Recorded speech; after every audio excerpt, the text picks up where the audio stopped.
16 जनवरी 2003 को नासा द्वारा space shuttle Columbia STS-107 flight को स्पेस में भेजे जाते हैं। नासा के लिए ये कोई नया मिशन नहीं था। स्पेस शटल कोलंबिया STS-107 इनका 28वां मिशन था जो स्पेस में जा रही थी। इसमें टोटल 7 एस्ट्रोनॉट सवार थे, जिसमें हमारे भारत की बेटी कल्पना चावला मौजूद थी। इनकी यह स्पेस यात्रा दूसरी थी और आखिरी बन गई। सातों एस्ट्रोनॉट ने तकरीबन 2 हफ्ते तक स्पेस में रिसर्च किए। इस दौरान इन्होंने 38 विषयों पर एक्सपेरिमेंट किए। अब बारी थी रिटर्न पृथ्वी पर आने की। 1 फरवरी 2003 को स्पेस से रिटर्न फ्लाइट पृथ्वी पर आने लगी। सुबह के 8:40 AM पर एस्ट्रोनॉट ने एक वीडियो बनाते हुए कहा, हम सब पूरी तरह से सुरक्षित हैं और जल्दी ही पृथ्वी पर लैंडिंग करने वाले हैं। इसके लिए रेडी होते हुए भी दिखी।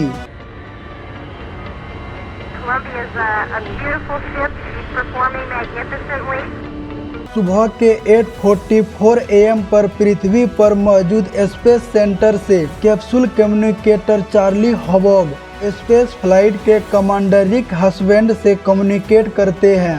इस दौरान चार्ली हबॉग फ्लाइट की पहिए को लेकर बात कर रहे थे, लेकिन अपने बात को कंप्लीट भी नहीं कर पाए और अचानक कॉल कट जाते हैं।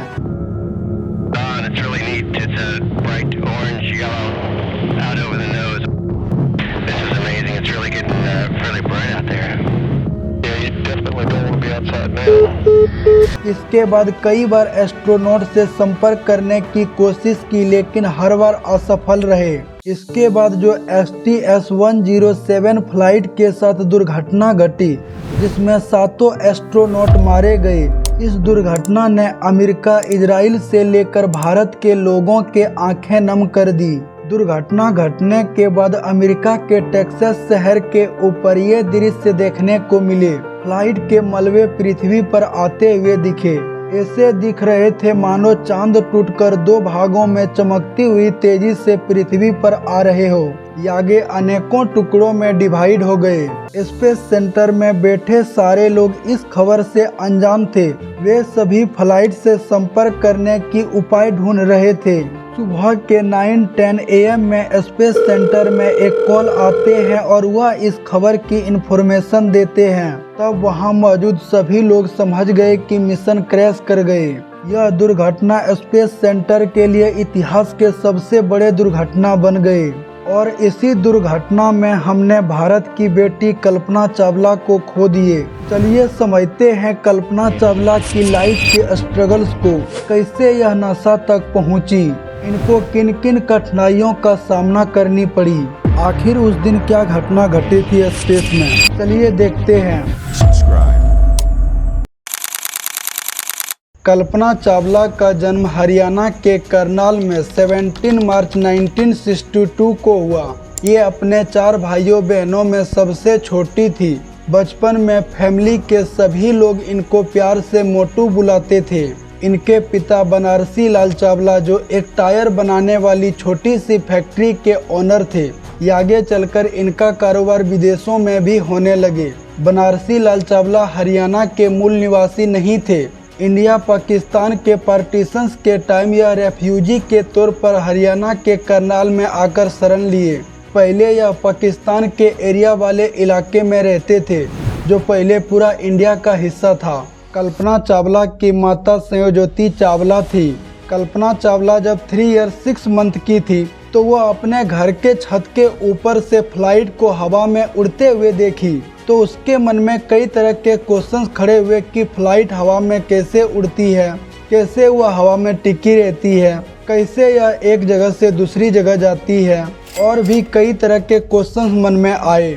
जब शाम को इनके पिताजी काम खत्म करके घर वापस लौटे तो कल्पना ने अपनी सारी क्वेश्चंस को पिताजी से पूछने लगी। पिता इनके सारे क्वेश्चंस का आंसर नहीं दे पाए, लेकिन कल्पना इन सारे बातों को जानने के लिए काफ़ी उत्सुक थी।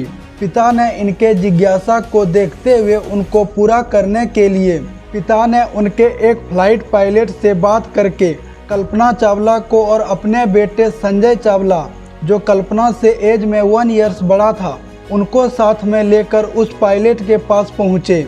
पायलट ने सिर्फ फ्लाइट के बारे में उनको बताए ही नहीं, बल्कि उनको फ्लाइट से 15 मिनट तक आसमान में घुमाए भी।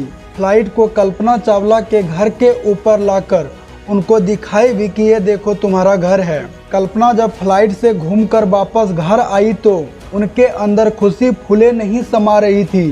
कल्पना चावला की माता ने बताई कि जब ये बड़ी हुई तो उस वक्त हम लोगों ने इनका नाम नहीं रखे थे, प्यार से इनको मोटू ही बुलाते थे। जब इन्होंने स्कूल में एडमिशन लेने के लिए गई तो इन्होंने खुद ही अपना नाम कल्पना चावला रखी।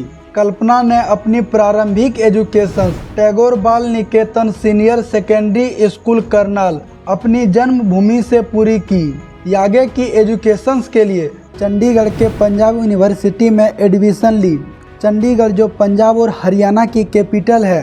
कल्पना चावला जब पंजाब यूनिवर्सिटी पहुंची तो वहां के प्रिंसिपल ने उसके लिए 3 इंजीनियरिंग फील्ड का सजेशन दिए, जिस फील्ड में ज़्यादा से ज़्यादा स्टूडेंट जाना चाहते थे, बिकॉज इसमें जॉब लगने की संभावना अधिक रहती थी। पहला मैकेनिकल इंजीनियरिंग, दूसरा इलेक्ट्रिकल इंजीनियरिंग और तीसरा सिविल इंजीनियरिंग। लेकिन कल्पना ने इन तीनों को छोड़कर एरोनॉटिकल इंजीनियरिंग को चुनी। प्रिंसिपल ने समझाई कि देखो इनका इंडिया में जॉब नहीं है, किसी और में इंजीनियरिंग कर लो। लेकिन कल्पना चावला अपनी जिद में अड़ी रही और एरोनॉटिकल इंजीनियरिंग ही की। उस वक्त कल्पना पंजाब यूनिवर्सिटी में इकलौती ऐसी स्टूडेंट थी जो एरोनॉटिकल में इंजीनियरिंग कर रही थी। सीनियर की रैगिंग से बचने के लिए कल्पना ने कराटे भी सीखी थी। 1982 में कल्पना ने पंजाब यूनिवर्सिटी से एरोनॉटिकल इंजीनियरिंग में बैचलर ऑफ साइंस की डिग्री प्राप्त की। कल्पना चावला पढ़ाई में इतनी अच्छी थी कि जिस यूनिवर्सिटी में पढ़ी उसी ने उनको जॉब ऑफर की। लेकिन कल्पना की सपना थी आकाश में उड़ने की, तो वह छोटी मोटी जॉब में कैसे फंस जाती। कल्पना ने एरोनॉटिक स्पेस की आगे की पढ़ाई के लिए यूएसए यूनिवर्सिटी में एडमिशन्स के लिए एप्लीकेशन डाल दिए। इनके टैलेंट को देखते हुए यूएसए के 2 यूनिवर्सिटी ने इनको एडमिशन देने के लिए राजी हो गए। कल्पना के पिता बनारसी लाल चावला बिजनेस के काम से यूएसए गए हुए थे। वहां से लौटने के बाद उन्होंने कल्पना के लिए सारी व्यवस्था अरेंज करके उनको आगे की पढ़ाई के लिए यूएसए भेज दिए। यूएसए में आर्लिंगटन के टेक्सास यूनिवर्सिटी में एडमिशन ली। 1983 में कल्पना की मुलाकात जीन पियरे हैरिसन से हुए, जो एक फ्लाइट इंस्ट्रक्टर थे। इनका काम नए पायलट को फ्लाइट उड़ाना सिखाना था। दोनों की मुलाकात प्यार में बदले और आगे चलकर दोनों ने शादी कर लिए। कल्पना ने 1984 में टेक्सास यूनिवर्सिटी से एरोस्पेस इंजीनियरिंग में एमएस की डिग्री प्राप्त की। 1988 में कल्पना ने कोलोराडो बोल्डर यूनिवर्सिटी से पीएचडी यानी डॉक्टर ऑफ फिलोसफी की डिग्री प्राप्त की। पीएचडी के दौरान कल्पना ने बोल्डर म्यूनिसिपल एयरपोर्ट पर फ्लाइट उड़ाने की ट्रेनिंग भी ले रही थी। वहां से उनको कमर्शियल पायलट की लाइसेंस मिली। 1988 में कल्पना ने नासा एम्स रिसर्च सेंटर में काम करना स्टार्ट कर दी थी।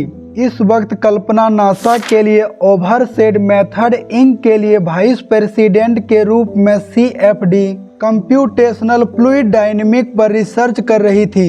इसका उपयोग रक्त प्रवाह के अध्ययन करने में मदद करती है।